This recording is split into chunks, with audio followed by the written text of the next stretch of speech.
What's up, guys? Welcome back to another stream. This is Stonks Maxxing, day 22. So, in this stream, I'm gonna spend some time just trying to make some flashcards about some stuff I've written down.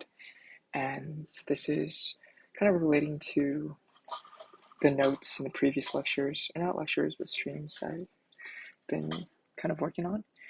Recently, I've been listening to a lot of the acquired podcast episodes talking about the histories and playbooks of different companies in the past, with a really big focus on the tech industry. And I think this is maybe a direction I could take as I kind of grow as an investor. We'll see what happens. But I'm interested in this technology space. I think this is a very interesting industry and sector to take a look at and to understand. I'm 99% sure that the technology sector in itself is the largest sector within the entire S&P 500. It comprises most of the top 500 companies in the US and I think across the world. So there's a lot of market cap here, there's a lot of value here, and there is hopefully going to be a lot of value in the future. So I think with that being said, I might create a new deck, we'll call it technology. Technology is pretty broad here. You have things like software companies, you have hardware, semiconductors, chips, computers. So there's a mix of different types of technology companies here. And then you also have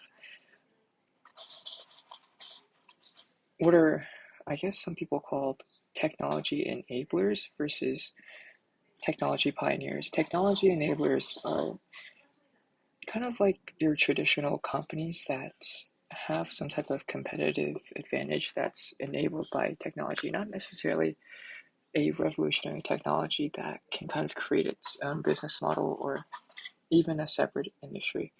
So what I'm thinking about here, this technology enabled, let's try to give an example for that. I remember the episode about strategy. Ben, I forgot his last name, but Ben was talking about the difference between a company like Redfin versus a just regular realtor. I think the one that I'm familiar with is Remax or Century 21. These guys are realtors. They're in the business of selling houses to different people in suburban neighborhoods and urban areas. Redfin, I think what technology has enabled them to do was create this online directory of listings, housing listings that people can just look on online, and that kind of bypasses the need for going in person, scouting different neighborhoods, or maybe looking through yellow pages or physical directories of houses for sale. So this is a bit different from kind of a, I think, proprietary technology company.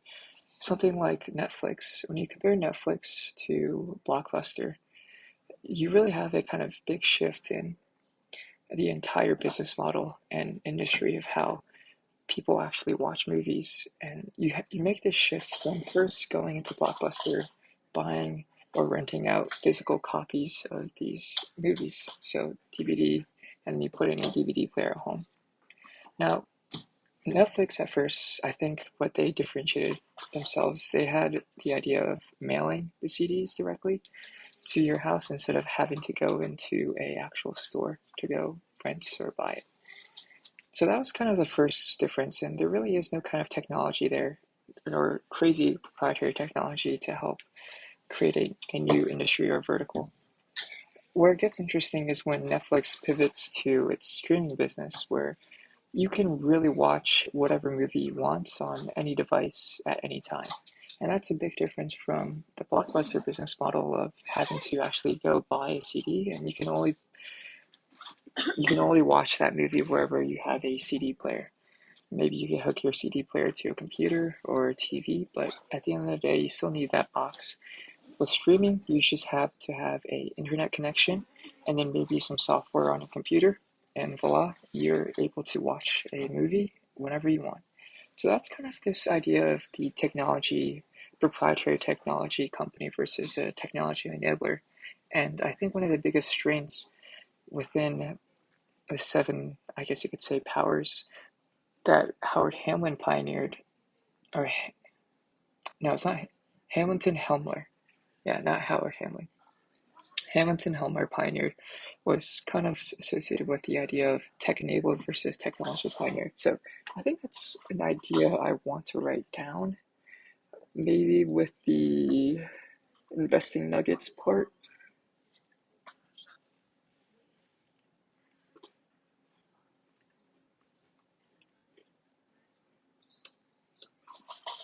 Okay, so tech enabled versus tech proprietary.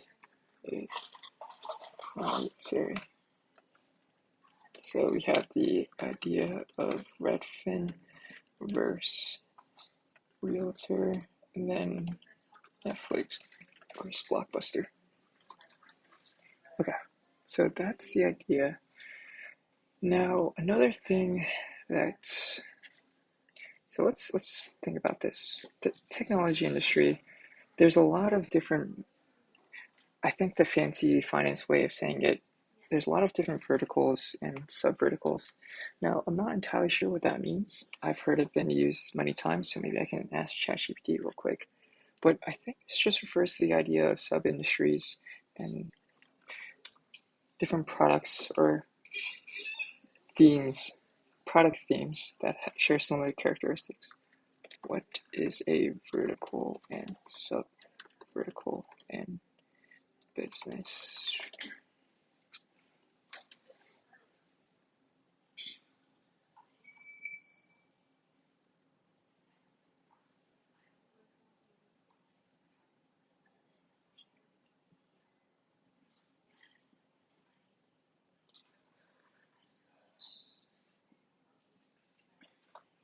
Okay, so companies in the vertical might focus on software development.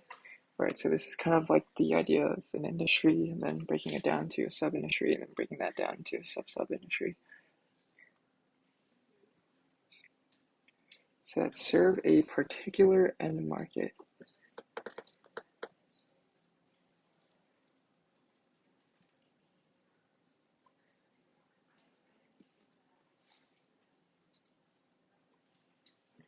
Okay. So that's kind of the big idea there. Now, I wonder how I want to structure these flashcards, right? Because there's a lot of unstructured notes that I took, and there isn't kind of this core theme that I have. Hmm.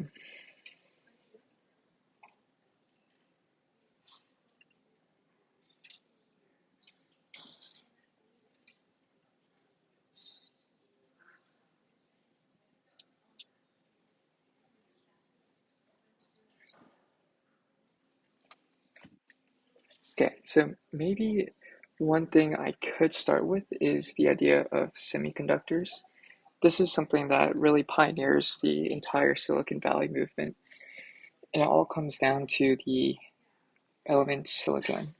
So I will probably create a sub deck, call it semiconductors.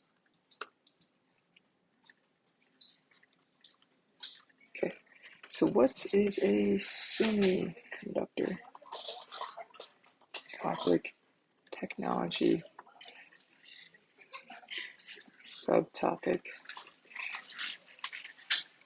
semiconductor. Okay, so I think at the end of the day, semiconductor is just a chemical element that acts as both an insulator and also a conductor of electricity. And it's somewhere in between. So it's not a full conductor and it's not a full insulator. Now, what I think it means scientifically to be an insulator versus a conductor has to do with the atom structure of the element. And so I think back to my high school chemistry class, an atom is composed of three different things. So you have your proton, your neutron, and then your electrons.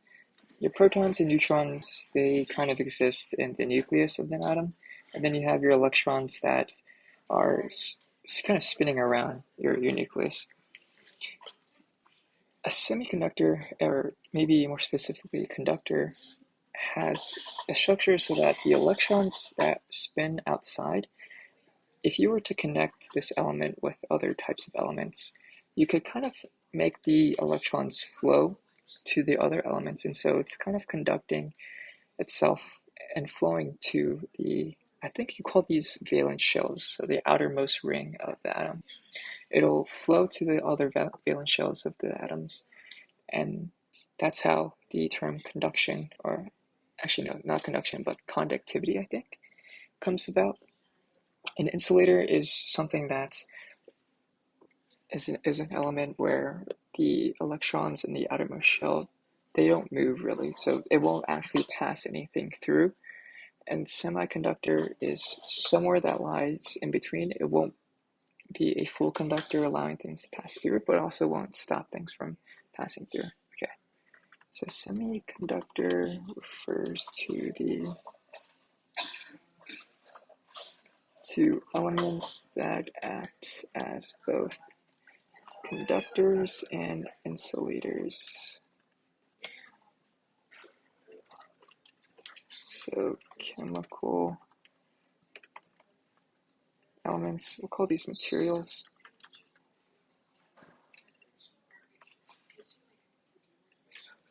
That act as both conductors and insulators. So silicon, give an example of a semiconductor. So silicon is a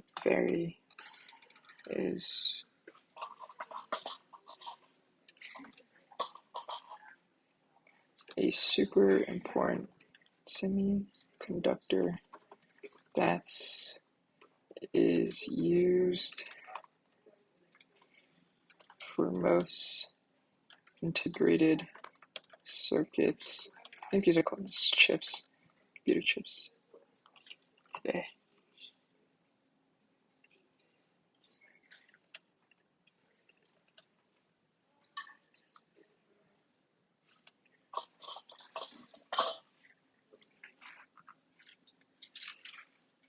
Okay, then, so maybe I could add a source to this. Where did I write?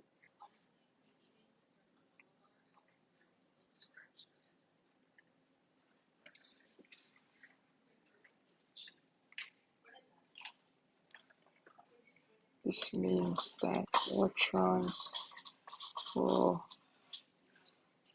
be able to pass through the elements, but not to the extent of conductors like metal.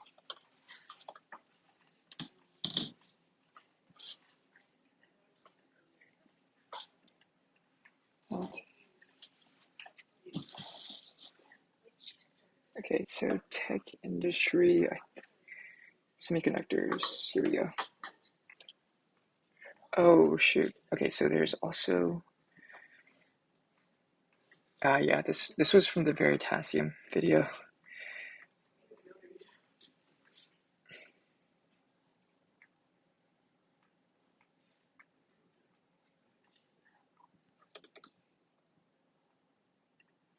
Okay, so maybe I might want to try adding a chemistry notebook. Okay. I don't know what you would call this. I guess maybe just atoms? Atoms.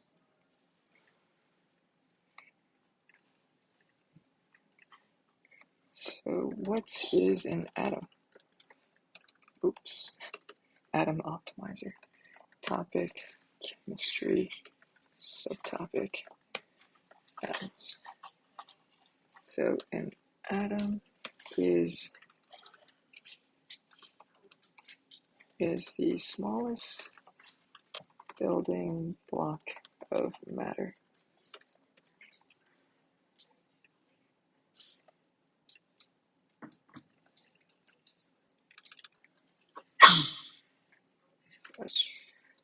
So matter refers to anything that takes up space. Okay. Everything in this world is practically made up of atoms. Maybe there's some black holes or type things that are made up of atoms, but I think everything in the world is practically made up of atoms. What is an atom? Okay.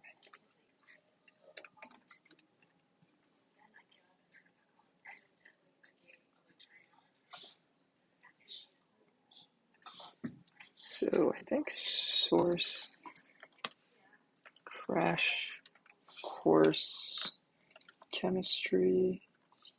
Yeah, I remember I was watching this YouTube video the other day. Oh, shoot. Okay.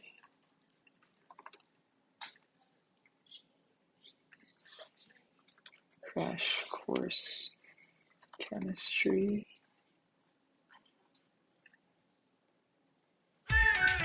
Oh, let's.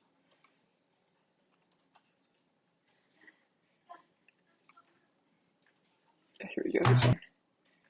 Okay. Of the nucleus.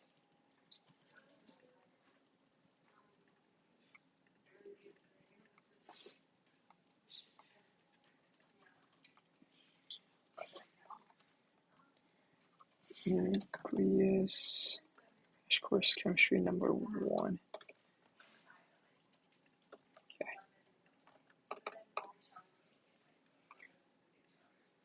What does the structure of an atom?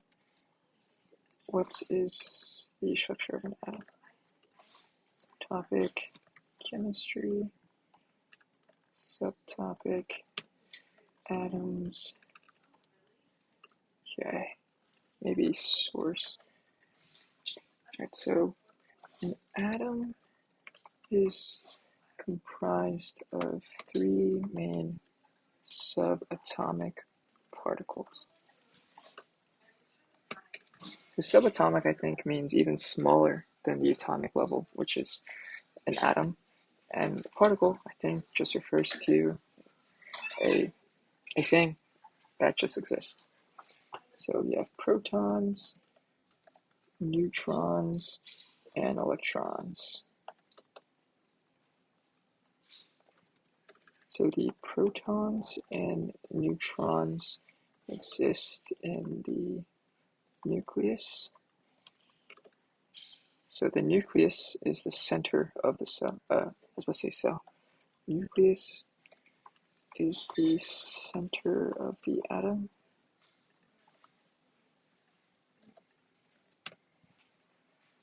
While the electrons spin around the atom, the nucleus. Okay, so that's the big idea here. And then I think a helpful diagram is, yeah, this is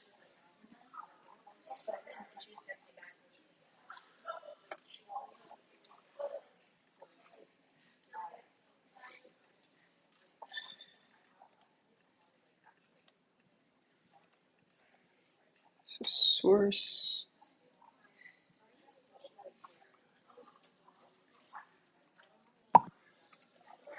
how electricity works. Electricity works, working principle. Okay. The engineering mindsets. YouTube. This is a YouTube video. Okay. So that's the basic idea. Structure of an atom has three things: protons, neutrons, electrons. Protons and neutrons exist in the nucleus. Nucleus is the center of the atom. The electrons spin around the nucleus. Okay. So that's the big idea of an atom. Right, so what is an insulator? What is a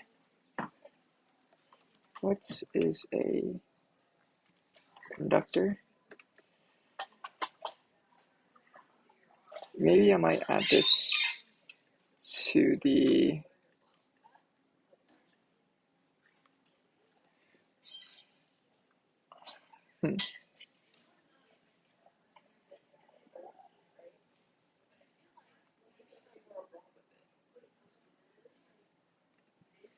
create a thing called life. I'll add biology, chemistry, and then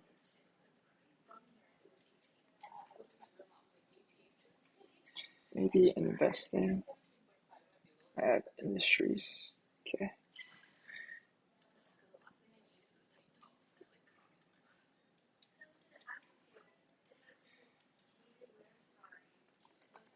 Computer science.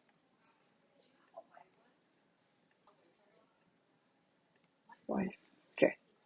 It's a bit.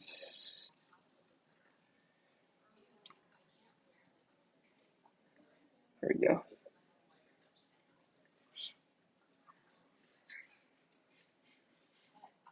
Okay, that's helpful.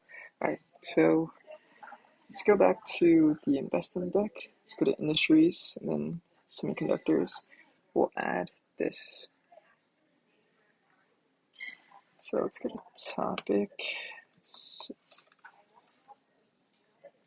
technology, subtopic, semiconductor.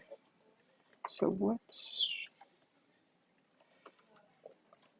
is a conductor? A conductor is a chemical element that will allow electrons to flow through the valence shell when other elements are added,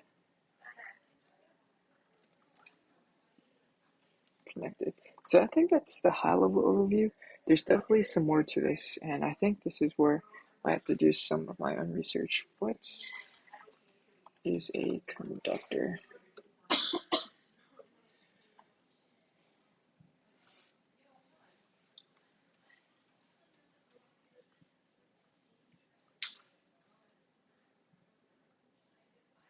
None of these? Wait.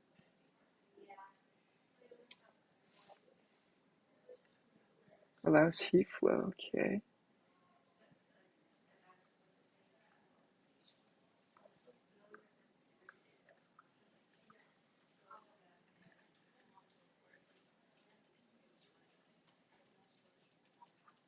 The whole charge of a conductor cannot be transferred to another isolated conductor. Reason: the total transfer of charge from one to another is not possible. So I feel like charge refers to Ohm's law, where it says that I think voltage is equal to charge times resistance.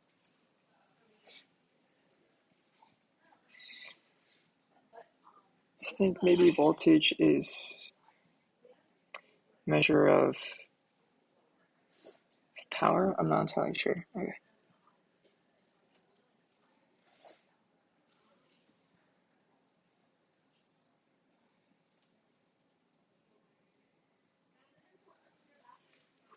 Okay.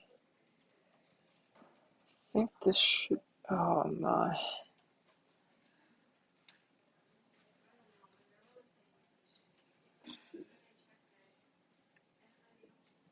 Oh, cannot be transferred. Okay. Electrical resistance of a resistance the conductor depends on temperature. I guess all of these. Let's see. Yeah, yeah, that was pretty embarrassing. Okay,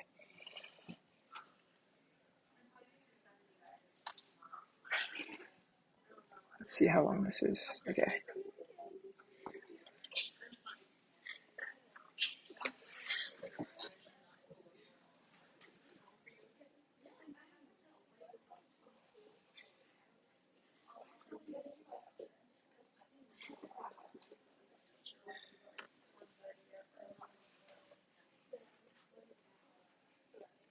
So the atomose shell of an atom, the N shell in this case, is the valence shell.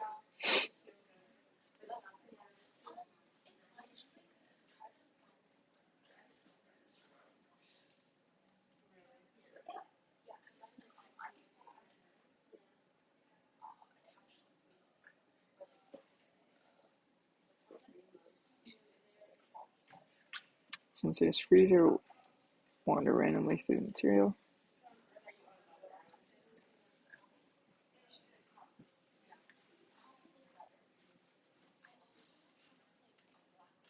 Okay, I see. This is actually pretty helpful. All right.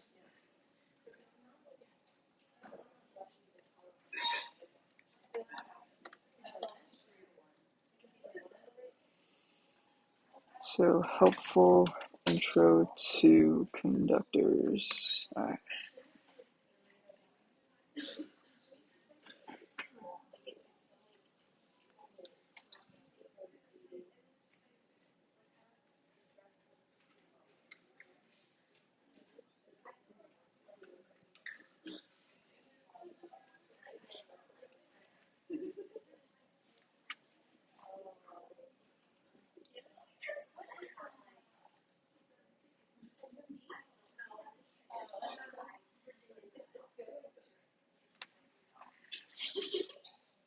So the free electrons are continually subjected to random forces and move in all different directions as they come under the influence of other electrons in the nuclei.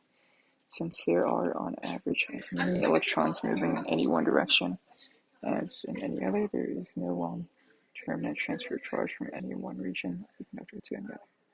Okay.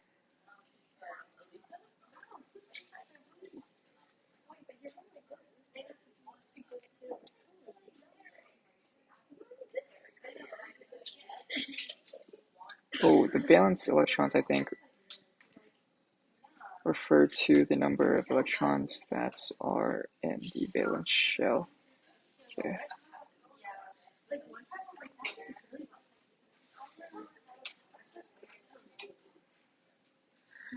Yeah, that's a lot.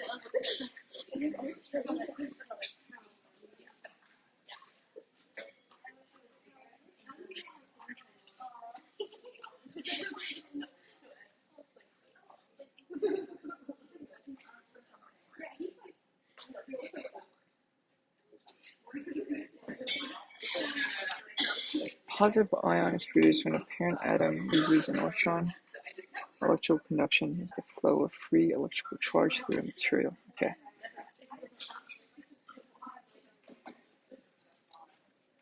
So maybe that's something I should probably write down. All right. And the main conductors have a large amount of free electrons.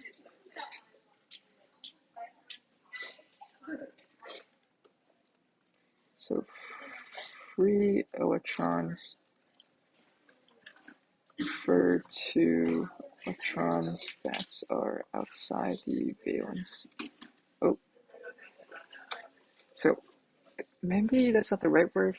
So they have escaped the grasp of the nucleus, the atom. Let's see.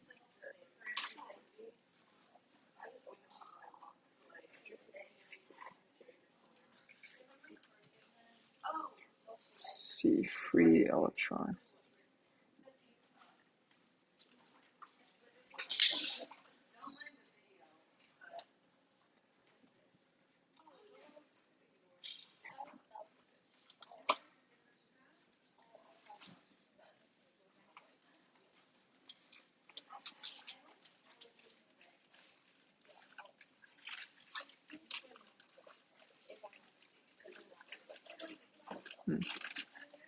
materials testing. Let's just see.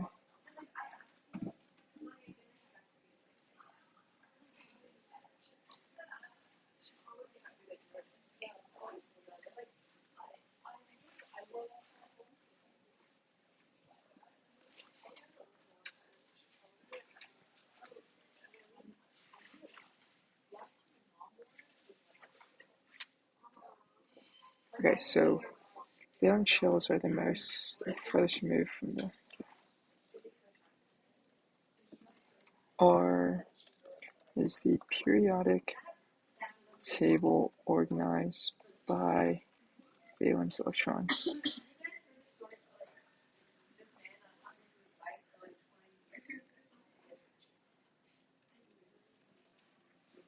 Oh, that was a fire loading screen.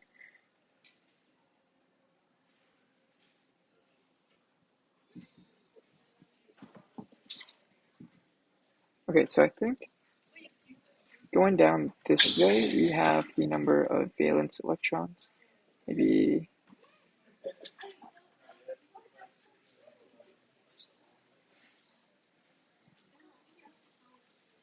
let me ask ChatGPT actually.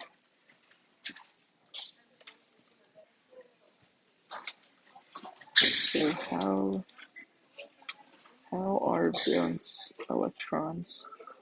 How are the number of valence electrons of an element shown on the periodic table? Periodic table.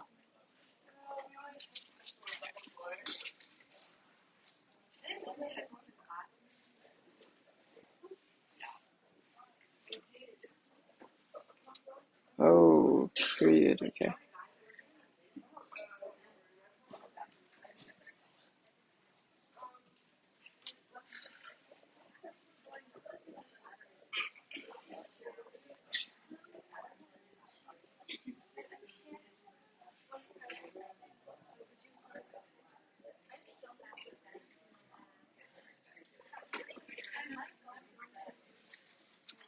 Period, and then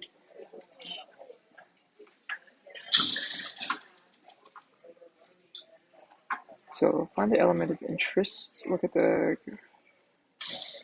groups 1 to 2. Yes, these are the main groups.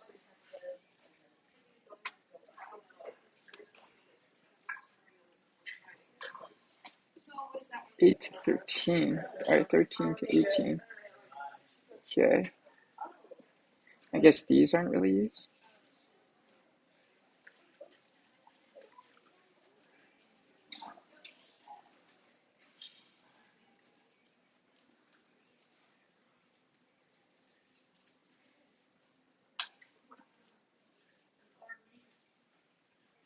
Not too sure what this means.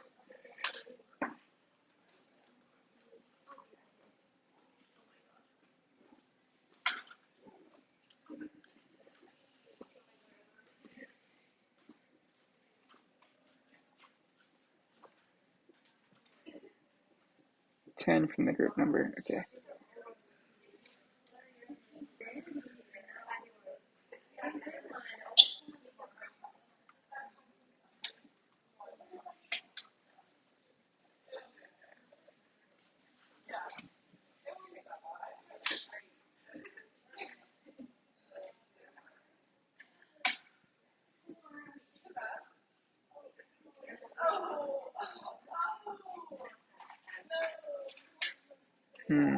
Okay. So I think more specific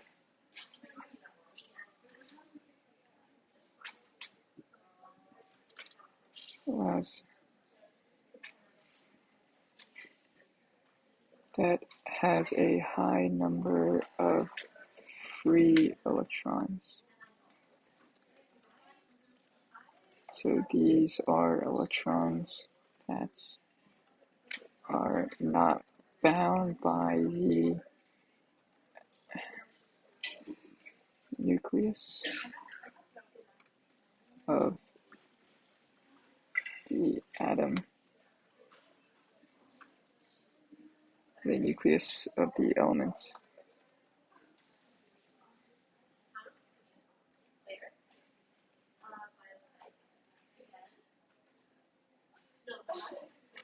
the atoms that make up the elements.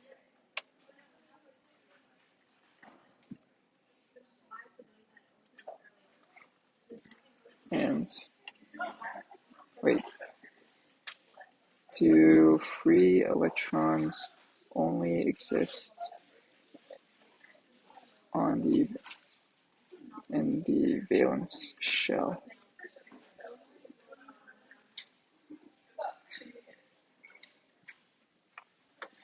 Okay.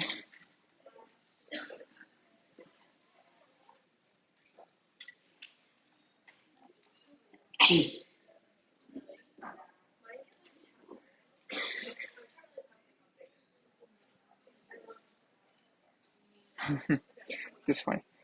Think of this. So a girl is really attracted to a guy.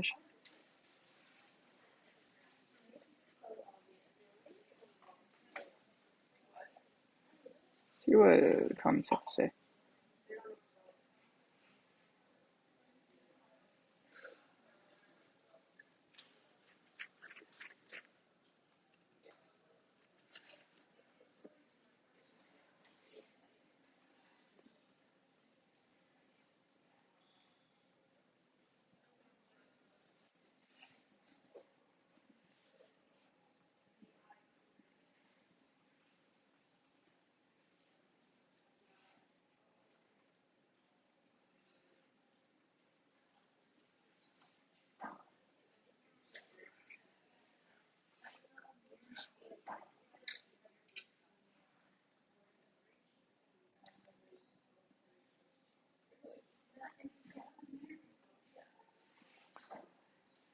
Okay.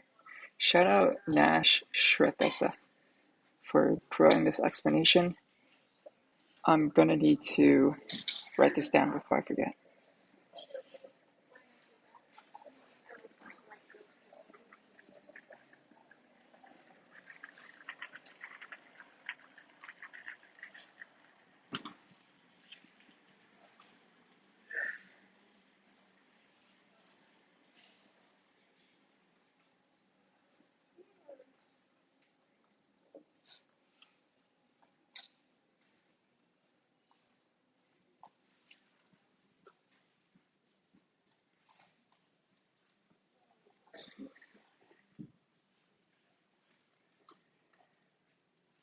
Okay. I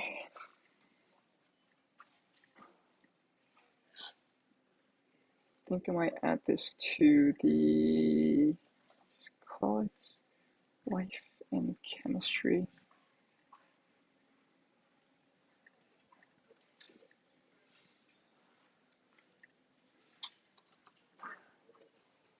So awesome explanation of valence electrons.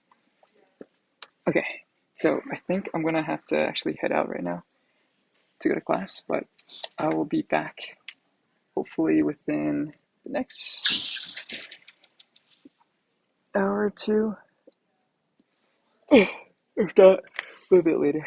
But yeah, thanks for tuning in, and see you guys in the next